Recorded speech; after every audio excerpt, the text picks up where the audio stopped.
In the co-main event. I'm getting notes. This has never happened before. Got to read them? That's a big one. June 29th.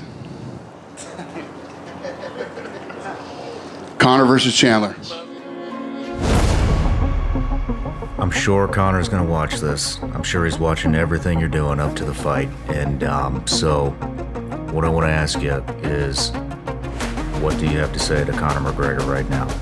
Boom! Right on the chin.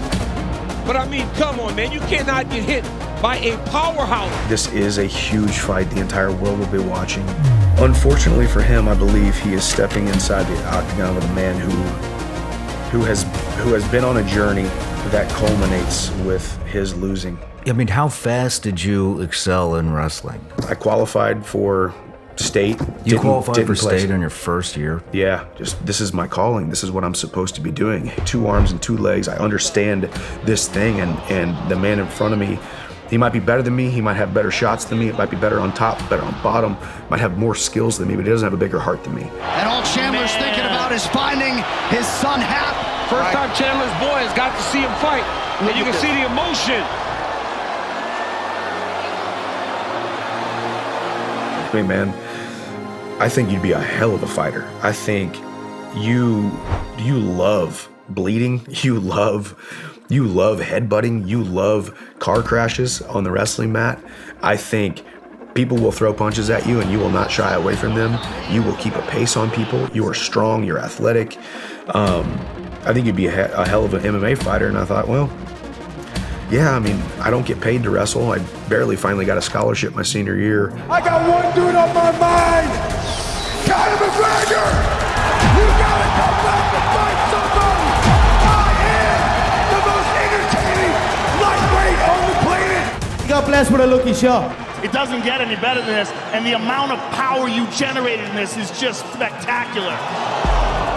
I mean, he just shut right out. Listen, I'm telling you what, man, what the fans at home will never, ever feel is when you're down and you have a round like I just did, it wasn't that decisive. Tony Ferguson showed up. You got to pull something from outside, inside of you, and God came through. Here we are.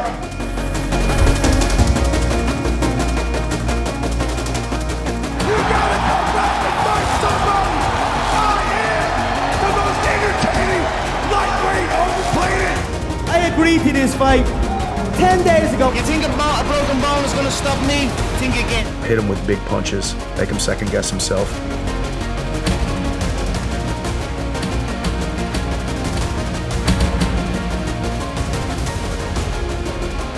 But I want to up the stakes, Conor. I want you at your biggest, I want you at your baddest, and I want you at your best. You and me at 170 this summer, this fall, this winter. Holler at your boy. God bless.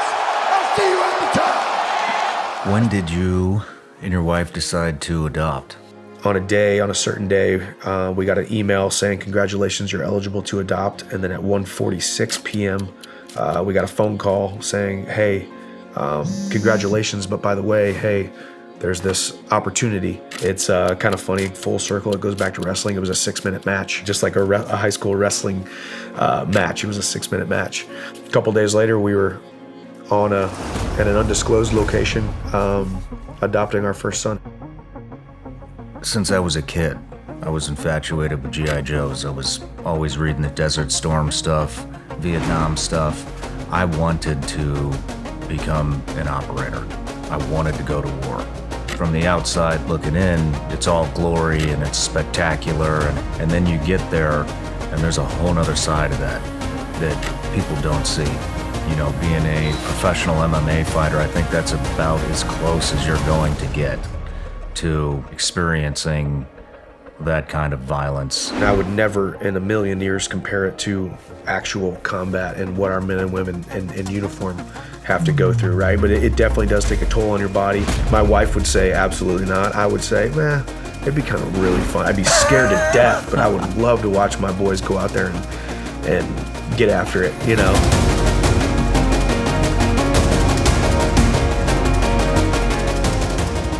It was strange to me, but you know, the fight scenes, I was happy to give my input and my all.